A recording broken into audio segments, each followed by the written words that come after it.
আমি আহাদ, বাসা যশোর। আল্লাহ প্রত্যেকটি মানুষকে হাতে ধরে বানিয়েছেন, সবার মধ্যে কোনো না কোনো খুঁত আছে। আমি উচ্চতায় একটু খাটো, এটাই হয়তো আমার খুঁত। আমার ক্লাস 6 থেকে আমার ওই ক্লাসের একটা মেয়ের সাথে রিলেশন হয়। প্রায় 7 বছরের রিলেশন ছিল আমাদের। আমার সাথে রিলেশন থাকা অবস্থায় মেয়েটি আমাকে অনেকবার ঠকিয়েছে। আমি সবকিছু জেনেও তাকে মাফ করে দিয়েছি, কারণ আমি তাকে ভালোবাসতাম। আমি যখন ইন্টার ফার্স্ট ইয়ারে পড়তাম, তখন সে আমার বেস্ট ফ্রেন্ডের সাথে কথা বলতো। যখন আমি এটা জানতে পারি, তখন আমি তাকে জিজ্ঞেস করি যে আমার সাথে কেন এমনটা করলে, আমার বেস্ট ফ্রেন্ডের সাথে কেন সে সম্পর্কে জড়ালো। সে আমাকে বলল, তোমার সাথে আমার চাই না, তুমি আমার যোগ্য না। তুমি আমার পাশে দাঁড়ালে লোকে তোমাকে আমার ছোট ভাই বলে মনে করে। এভাবেই আমাদের সম্পর্কটা নষ্ট হয়ে যায়। আমি অনেক ভেঙে পড়ি, বাসায় খাওয়া দাওয়া বন্ধ করে দিই। সারাদিন একা একা রুমের মধ্যে বসে থাকতাম। আব্বু আম্মু অনেক বকাবকি করত, অনেক ডাক্তার দেখিয়েছি, কিন্তু কোনো কাজ হয়নি। এভাবে 6 মাস যাওয়ার পর ফোনে ফ্রি ফায়ার গেমটা আবার ডাউনলোড করি, যে গেমটা আমি ওই ছলনাময়ের জন্য ছেড়ে দিয়েছিলাম। সবকিছু ভোলার জন্য গেম খেলতে থাকি। আবার নিয়মিত কলেজে যাওয়া শুরু করলাম। আমি দেখিয়ে দিতে চেয়েছিলাম সে আমাকে ধোকা দিয়েছে, তাতে কি আমি তাকে ছাড়াও চলতে পারি। কলেজে যেতাম আর তাকে এমন ভাবে ইগনোর করতাম যেন আমি তাকে চিনতামই না। তারপর আমাদের ক্লাসের একটা মেয়ে, সেও নাকি গেম খেলতো। ক্লাসের গ্রুপে তার সাথে একটু কথা হয়, তারপর তার থেকে গেম আইডিটা নিয়ে তার সাথে গেম খেলা শুরু করি। আমি আর কখনো রিলেশনে যাব না, এটা আমি শিওর ছিলাম, কারণ আমি একবার ঠকে গেছি। 7 বছরেও মানুষ কিভাবে আরেকটা মানুষকে ঠকায় সেটা আমি আজও জানি না। মেয়েটির নাম ছিল রুষা। মেয়েটি গেম অনেক ভালো খেলতো, তাই আমি চেষ্টা করতাম তার সাথে বেশি গেম খেলার, যেন মাইনাস না হয়। যখন প্লেয়ার থাকতো না, তখন আমরা দুজনেই খেলতাম। সে আমার এক কথায় বেস্ট ফ্রেন্ড হয়ে উঠেছিল। আমি আমার সব কথাই তাকে বলতাম এবং সে আমাকে অনেক ভালো পরামর্শ দিত, কখন আমার খারাপ চায়নি। এভাবে 1 মাস যাওয়ার পর রোজার মাস চলে আসে। ওই সময় আমার এক্স আবার আমার জীবনে ফিরে আসতে চাই এবং আমি রুষাকে জানাই। আর রুষা আমাকে বলে, দেখো, যেটা তোমার ভালো মনে হয়, কিন্তু আমার মনে হয় না তোমার ওই মেয়েটাকে জীবনে ফিরিয়ে আনা উচিত হবে, কারণ সে তোমাকে বারবার ঠকিয়েছে। তারপর তোমার বেস্ট ফ্রেন্ডের সাথে রিলেশন করেছে। এখন আমার তোমার জীবনে আসতে চাই, তাই তোমার জীবনে ফিরিয়ে নেওয়া ভুল হবে। এই কথাটা বলার পরও অফলাইনে চলে যাই। আমি অনেক কল করেছি, কল ধরেনি।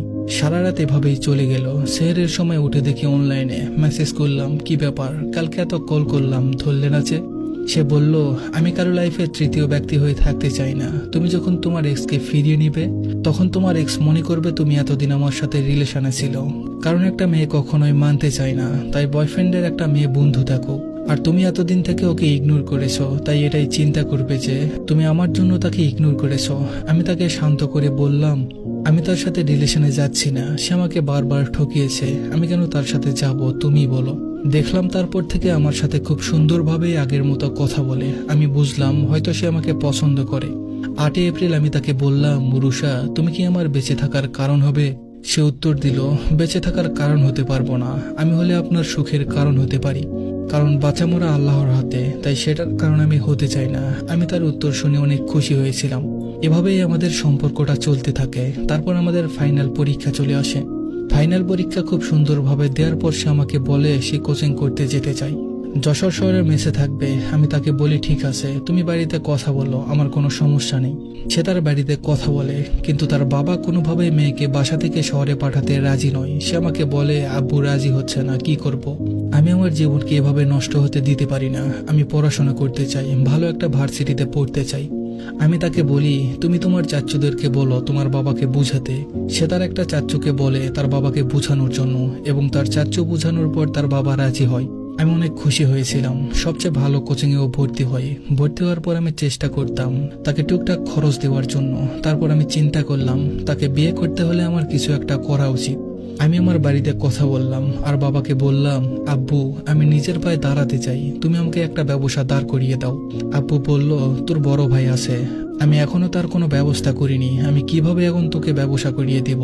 আমি বললাম, আব্বু, ভাইয়া তো বাইরে থাকে, ভাই এখন বাড়িতে এসে ব্যবসা করবে না, তুমি আমাকে ব্যবসা করিয়ে দাও, তারপর ভাইয়া আসলে আমিও ভাইয়াকে সাহায্য করব। আব্বু আমার কথা শুনে কিছুটা চিন্তা করলো এবং বলল, আমি তোকে কিছুদিন পর জানিয়ে দিব। আমি বললাম, না আপু, আমার যত তাড়াতাড়ি সম্ভব একটা ব্যবসা দাঁড় করিয়ে দেন, আমি নিজের পায়ে দাঁড়াতে চাই। আমার আব্বু আমাকে বলল, তাহলে কি তোর পড়াশোনা বাদ? আমি বললাম, না, আমি পড়াশোনা করব। অনার্সে বেশি ক্লাস করা লাগে না, আমি ক্লাসও করবো আবার এসে দোকানও সামলাবো। অনেক জোরাজোরির পর আব্বু আমার ব্যবসা ধার করিয়ে দেয়। ব্যবসা করে ভালোই দিন যাচ্ছিল। আমি তাকে বলতাম, তোমার আব্বু যে টাকা দিবে সেটা তুমি জমিয়ে রাখবে, আমি তোমার সকল খরচ দিয়ে দিব। তার মেসের ভাড়া থেকে শুরু করে তার হাত খরচ সব আমিই দিতাম। সপ্তাহে 2-3 বার তার সাথে দেখা করতে যেতাম। আমাদের সম্পর্ক এভাবে ভালোই চলছিল। সে মাঝে মাঝে তার জমানো টাকা দিয়ে আমাকে অনেক কিছু গিফট করত। আমি তাকে কিছু গিফট করতাম না, কারণ সে নিত না। সে বলতো, তুমি তো আমার খরচ দিচ্ছ, আর কেন গিফট লাগবে বলো? তুমি শুধু সারা জীবন আমার সাথে থেকে যাও, আর কিছু লাগবে না। এভাবে 4 মাস যাওয়ার পর সে ভার্সিটির পরীক্ষা দেয়, কিন্তু কোথাও চান্স হয় না। এটা নিয়ে তার বাড়িতে একটু ঝামেলা হয়। সবাই বলতে থাকে। বাসায় চলে এসে পাশের একটা কলেজে ভর্তি হতে। তাকে যশোরে থাকতে দিতে চায় না। আমি বলি, বাড়িতে কোনোভাবে ম্যানেজ করো, বাসা থেকে কোনো খরচ নেওয়ার দরকার নেই, আমি তোমার খরচ দিব, শুধু অনুমতি নাও, তারা যেন তোমাকে যশোরে থাকতে দেয়। এবার হয়নি, পরের বারে হবে ইনশাল্লাহ। ও বাড়িতে গিয়ে সবাইকে বোঝাই, তারপর যশোরে আসে। যশোরে আসার পর সে বলে, আব্বু খরচ দিবে বলেছে, কিন্তু আগের মতো আর স্বাধীনতা দিবে না, হাত খরচ কমিয়ে দিয়েছে। আমি বলি, ওই টাকা তো এমনি লাগতো না, সমস্যা নাই, আমি তো আছি। আমি দোকানে বিকাশ নগদের এজেন্ট অ্যাকাউন্ট করে নেই, সেখান থেকে যে খরচ আসতো সেটাই তাকে দিয়ে দিতাম। একদিন তার বাসা থেকে তাকে কল করে এবং বলে দ্রুত বাড়িতে যেতে। সে যখন এটা আমাকে জানায়, আমার কেন জানি খুব অস্বস্তি লাগছিল। আমি তাকে বলি, রুষা, যাই হয়ে যাক না কেন, তুমি যেন আমাকে ছেড়ে যাও না, আমি তোমাকে ছাড়া থাকতে পারবো না। সে আমাকে বলে, চিন্তা করো না, আমি তো আছি। সে বাড়ি যায়। বাড়ি যাওয়ার পর তার বাবা তাকে বলে, মা, তোমাকে একটা ছেলে অনেক পছন্দ করে। সে গত 4 মাস থেকে আমার সবার সামনে হাত পা ধরে, আমি যেন তোমাকে তার হাতে তুলে দেই। সে তোমাকে অনেক ভালো রাখবে, অনেক ভালোবাসে তোমাকে। রুষা তার বাবাকে বলে, বাবা, আমি এখন বিয়ে করতে চাই না, আমি পড়ালেখা করতে চাই, চেষ্টা করতে তো ক্ষতি নেই। তার বাবা বলে, মা, এমন ছেলে কই পাবা, তোমাকে পছন্দ করে, তোমাকে না বলে সোজা তোমার পরিবারের কাছে বলেছে, আর বিয়ের পর সে তোমাকে পড়াবে, আমাকে কথা দিয়েছে। তুমি না করো না মা, এটা আমার মান সম্মানের বিষয়। সে বলে, আমি যাকে চিনি না জানি না, আমি তার সাথে সারা জীবন কিভাবে কাটাবো, আমি এখন বিয়ে করতে পারবো না। তার বাবা বলে, আচ্ছা ঠিক আছে, তুমি না বললে তোমাকে আমি জোর করে বিয়ে দিব না। রুষা পুরোটাই আমাকে জানায়। আমি তাকে যত দ্রুত সম্ভব যশোরে আসতে বলি। যশোরে আসার পর আমি তার সাথে দেখা করি এবং সে সব রেকর্ড করে আমাকে শোনাই। তার বাবার সাথে সে যখন কথা বলেছিল, সে তখন রেকর্ড অন করেছিল। আমি তাকে বলি, তুমি তার সাথে কথা বলবে না, জানাশোনাও করো না, আমি তোমাকে ছাড়া থাকতে পারবো না। রুষা, তুমি আমাকে ছেড়ে যেও না, তুমি আমাকে ছেড়ে গেলে আমি জ্যান্ত লাশ হয়ে যাব। সে আমাকে বলে, সেগুলো কিছুই করবে না। তার বাবা তাকে বলেছে, সে রাজি না হলে তাকে বিয়ে দিবে না। এভাবে আরো 2 মাস চলে যায়। ওই ছেলেটি কোত্থেকে যেন তার হোয়াটসঅ্যাপ নাম্বারটা পেয়ে যায়, আর তাকে বিয়ে করবে না কেন এই নিয়ে প্রশ্ন করত। সে বিষয়গুলো আমাকে জানাতো এবং ব্লক করে আমাকে স্ক্রিনশট দিত।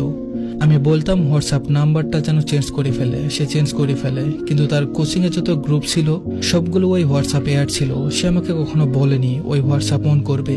আমি তাকে একদিন বলি, তুমি এই হোয়াটসঅ্যাপ অন করো রুষা, তোমার উপর আমার ভরসা আছে। সে আমাকে বলে, না আহাদ, আমার ভালো লাগে না, উনি আমাকে বারবার ডিস্টার্ব করে। আমি বলি, তাহলে সিন করো না। সে আমাকে অনেক ভালোবাসতো, আমি এটা জানতাম। সে আমাকে কখনোই ঠকাবে না, এটাও জানতাম। এভাবে আরো 6 মাস যাওয়ার পর 2024 সালে সরকার পতনের সময় চলে আসে। দেশের অবস্থা তখন খারাপ। তার বাবা তাকে বলে, মা, শহরে একা একা থাকতে হবে না, তুমি বাসায় চলে আসো। দেশের অবস্থা একটু ঠিক হলে তখন আবার যশোরে যেও। আমি তাকে বলি, যশোরে তোমাকে দেখার মতো কেউ নেই, কখন কি হবে বলা যায় না, তোমার ম্যাচের মেয়েরাও সবাই বাসায় চলে গেছে, তুমিও বাসায় চলে আসো।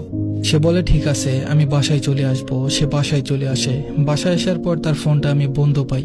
আমি অনেকবার কল করেছি, কিন্তু কল ঢোকেনি। রাত 9টার পর সে আমাকে কল করে এবং কান্না করতে করতে বলে, আহাদ, আজ আমার বিয়ে। আমি বাড়ি আসার পর দেখি বাড়িতে প্যান্ডেল করা।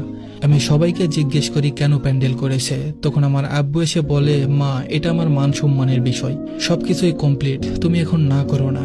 আজকে তোমার ওই ছেলের সাথে বিয়ে। ওই ছেলেটা তোমাকে অনেক ভালো রাখবে, তোমাকে অনেক ভালোবাসে। তুমি যখন তাকে না করে দাও তখন সে অনেক কান্না করে। আমার অফিসে গিয়েও সবার সামনে আমার পা ধরে কান্না করেছে। মা, তুমি বড় হয়েছো, তোমাকে তো একদিন বিয়ে দিতেই হবে। আর যে ছেলে তোমাকে পাওয়ার জন্য এতটা পাগল হতে পারে, আমি তাকে ফিরিয়ে দেই কিভাবে বলো মা? একটা বাবার কাছে একটা মেয়ের সুখটাই সব। ও আমাকে বলে, বিশ্বাস করো আহাদ, আমি অনেক চেষ্টা করেছি আব্বুকে বোঝানোর, আমি তোমার কথাও বলেছি। আব্বু বলেছে, মা, এখন যদি তুমি আমাকে ফিরিয়ে দাও, আমার মরে যাওয়া ছাড়া আর কোনো উপায় থাকবে না। ওরা একটু পরেই চলে আসবে, এখন আমি কিভাবে ওদেরকে না বলবো? তুমি তোমার রিলেশনের কথা আগে কেন বলনি? আমি তো জানি তুমি রিলেশন করো না। মা, তুমি আমার মান সম্মান রক্ষা করো, আমি বাবা হয়ে তোমার পা ধরছি। আর না হলে আমার মরা মুখের উপর দিয়ে তুমি তোমার ভালোবাসার হাত ধরো। আমি কি করব আহাদ, আমি কি করব? এই বলে সে কান্নাকাটি করতে থাকে। আমি তাকে শান্ত হতে বলি এবং বলি, যেভাবেই হোক আমি তোমাকে নিয়ে আসব। তার ফোনটা কেটে দিয়ে আমি আমার বাবার সাথে কথা বলি এবং আমার বাবা বলে, তুই এই মেয়েকে বাড়ি নিয়ে আসলে তোর ব্যবসা আমি নিয়ে নিব। তুই আমার বাড়িতে থাকতে পারবি না, তোকে আমার পছন্দ মতোই বিয়ে করতে হবে। আর যে মেয়ের বিয়ে ঠিক হয়ে গেছে সে মেয়েকে তুলে আনা আমার পক্ষে সম্ভব না। তুই যদি এই মেয়েকে নিয়ে আসিস তাহলে তুই আমার বাড়িতে জায়গা পাবি না। যখন দেখলাম আমার বাড়িতে কথা বলে কোনো লাভ নেই, তখন আমি আমার বন্ধুকে কল করলাম আর বললাম, চল তোদের ভাবিকে আনতে যেতে হবে। আমিও আমার 2টা বন্ধু মিলে বের হলাম। বের হওয়ার সময় তাকে কল করলাম, বললাম রেডি হও, আমি তোমাকে নিয়ে আসবো। তখন সে আমাকে বলে, না আহাদ, তুমি এখানে আসবে না, বরপক্ষ চলে এসেছে। আমি এই মুহূর্তে যদি তোমার সাথে চলে যাই আমার বাবা মারা যাবে। আমি আমার বাবার মৃত্যুর কারণ হতে চাই না। তখন আমি থেমে যাই, আমার কিছু বলার ছিল না। কেন সে আমার জন্য তার বাবাকে মেরে ফেলবে বলুন?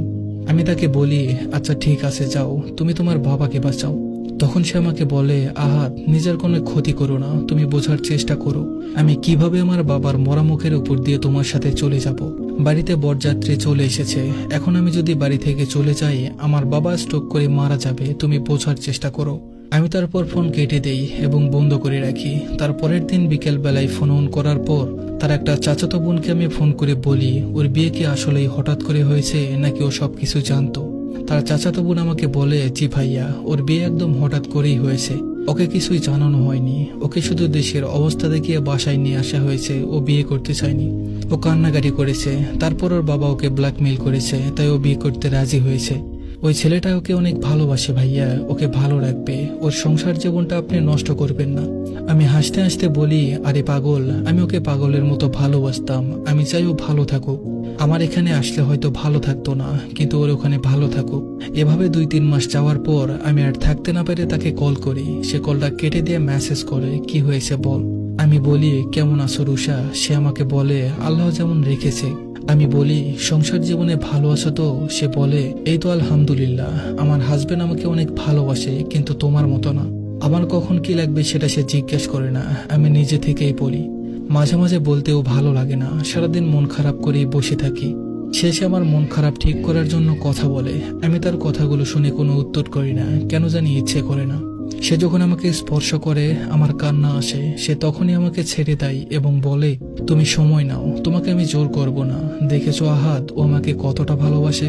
2 মাস হলো বিয়ে হয়েছে, কিন্তু সে এখন আমাকে জোর করে কখনো শারীরিক সম্পর্ক করেনি। একটা মেয়েকে কতটা ভালোবাসলে এভাবে নিজেকে কন্ট্রোল করা যায় বলো?